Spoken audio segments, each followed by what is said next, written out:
আজ থেকে 2 দিন আগে ওয়েস্ট বেঙ্গল পুলিশ কনস্টেবল পদে নিয়োগের জন্য অনলাইন আবেদন কিভাবে করবেন এটা নিয়ে ভিডিও আপলোড করেছিলাম।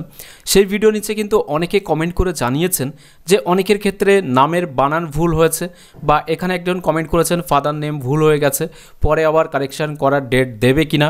কিছু মানুষের ক্ষেত্রে ফটো ব্যাকগ্রাউন্ড কালার নিয়ে প্রবলেম হয়েছে, অর্থাৎ যেখানে ব্যাকগ্রাউন্ড কালার হোয়াইট বলা হয়েছে সেখানে অনেকে কিন্তু কালার ব্যাকগ্রাউন্ড দিয়ে দিয়েছেন।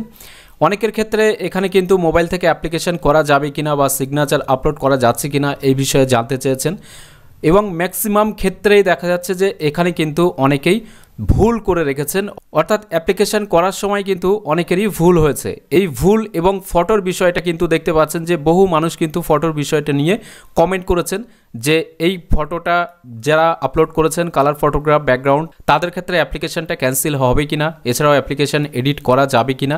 মেনলি এই দুটি প্রবলেম নিয়েই কিন্তু আপনারা জানতে চেয়েছেন। তো আজকের এই ভিডিওর মাধ্যমে আপনাকে দেখাবো ওয়েস্ট বেঙ্গল পুলিশের কনস্টেবল পদ সহ কলকাতা পুলিশের ক্ষেত্রে এরকম কোনো অপশান আছে কিনা যে আদৌ এডিট করা যাবে কিনা, যাদের ক্ষেত্রে ভুল হয়েছে বা যাদের ক্ষেত্রে ফটো আপলোডের প্রবলেম হয়েছে বা ভুল করে ফেলেছেন কালার ব্যাকগ্রাউন্ড দিয়েছেন তাদের ক্ষেত্রে কোনো প্রবলেম হবে কিনা। তো অবশ্যই এই সমস্ত তথ্যগুলো জানার জন্য ভিডিওটি প্রথম থেকে শেষ পর্যন্ত কিন্তু আপনারা দেখতে থাকবেন।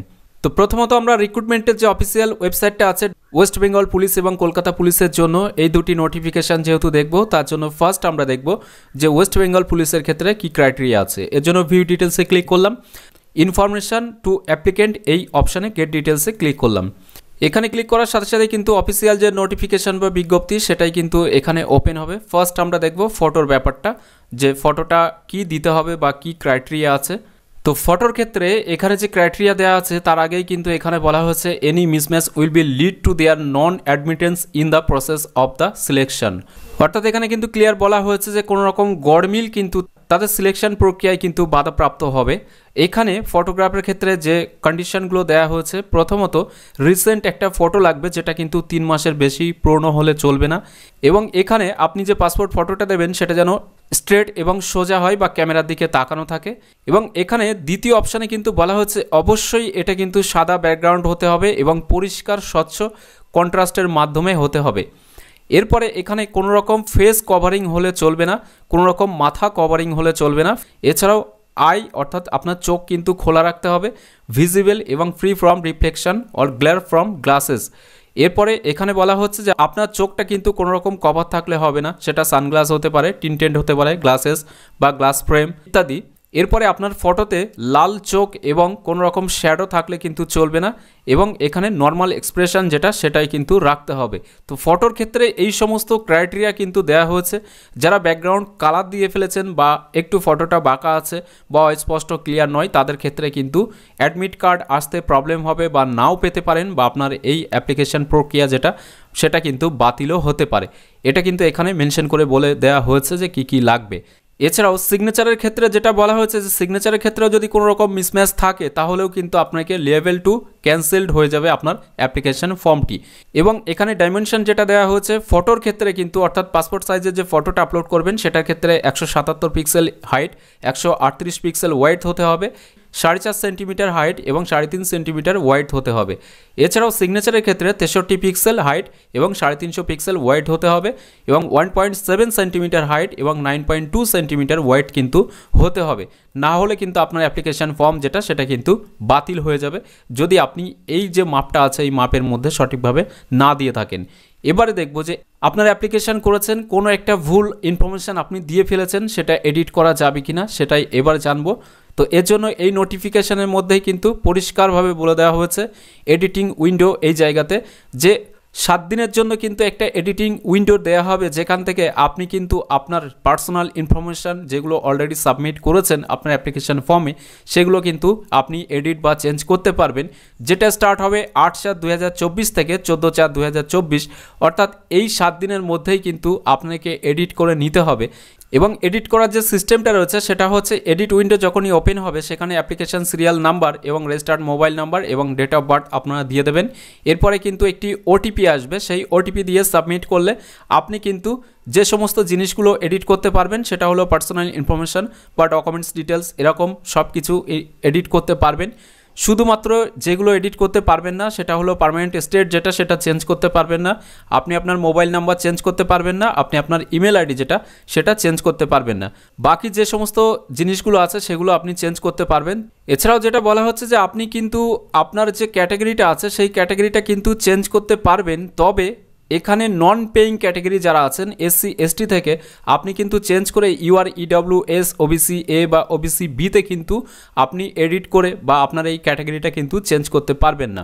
এছাড়াও আরও কিছু শর্ত কিন্তু এখানে দেওয়া হচ্ছে, আপনি যদি আপনার জেন্ডারটা সঠিকভাবে না দিয়ে থাকেন, মেলের জায়গাতে ফিমেল বা ফিমেলের জায়গাতে মেল করে ফেলেন, সেক্ষেত্রেও অ্যাডমিট কার্ড বা কল লেটারের ক্ষেত্রে কিন্তু আপনার যে অ্যাপ্লিকেশান সেটা কিন্তু বাতিল হয়ে যাবে। এছাড়াও এখান থেকে আরও কিছু ইনফরমেশান দেওয়া হয়েছে, যেমনটা এখানে সিগনেচারের ক্ষেত্রেও কিন্তু বাতিল হবে যদি আপনার সিগনেচারটা ব্লক লেটারে হয়ে থাকে বা সেটা যদি পরবর্তী সময়ে ম্যাচ না করে বা আপনার নামের সাথে ম্যাচ না করে, সেক্ষেত্রেও আপনার ক্যান্ডিডেট যেটা সেটা কিন্তু বাতিল হবে। এছাড়াও আপনি যে সমস্ত ইনফরমেশানগুলো দিয়েছেন বা আপনার ডকুমেন্টসের সাথে যদি সেই সমস্ত ইনফরমেশানগুলো ম্যাচ না হয়, সেক্ষেত্রেও আপনার ক্যান্ডিডেটচার কিন্তু বাতিল করে দেওয়া হবে। এছাড়াও আরও অনেক রকম টার্মস কন্ডিশন বা শর্তগুলো আছে, মেনলি যেগুলো আমাদের ভিডিও নিচে কমেন্ট এসেছিল সেই দুটি বিষয় নিয়েই কিন্তু এই ভিডিওতে আপনাকে বিস্তারিতভাবে সঠিক তথ্যটা জানিয়ে দিয়েছি। এছাড়াও আপনারা যদি আরও বিস্তারিতভাবে এই নোটিফিকেশানটা দেখতে চান তাহলে টোটাল 20টা পেজের নোটিফিকেশান, আপনারা জাস্ট prb.wb.gov.in এই অফিসিয়াল ওয়েবসাইট ওপেন করবেন। এরপরে দেখতে পারবেন রিক্রুটমেন্টস যে অপশানটি আছে এখানে ক্লিক করবেন। এখানে ক্লিক করার সাথে সাথে এরকম পেজটি ওপেন হবে।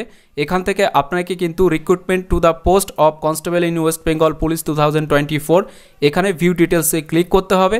এরপরে এখানে আপনারা দেখতে পারবেন ইনফরমেশন টু অ্যাপ্লিকেন্টস, এখানে গেট ডিটেলসে ক্লিক করলে এই পিডিএফটাই কিন্তু ডাউনলোড হবে এবং এই পিডিএফ থেকে আরও বিস্তারিতভাবে আপনারা দেখে নিতে পারবেন।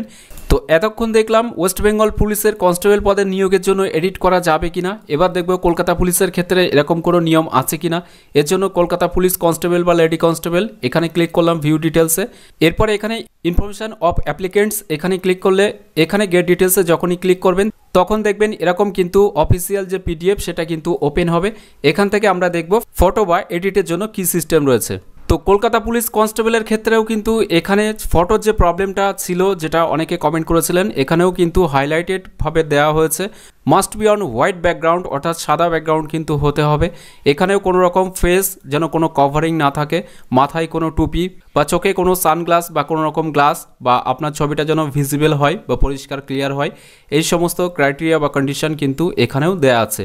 এছাড়াও ডাইমেনশনটাও কিন্তু আপনাকে ফলো রাখতে হবে, ডাইমেনশনের বিষয়টাও কিন্তু হাইলাইট করে বলা হয়েছে যে কোনো রকম কোনো এই ডাইমেনশনের বাইরে কিছু হলে ক্যান্ডিডেট চার্জ যেটা সেটাও কিন্তু বাতিল হয়ে যাবে।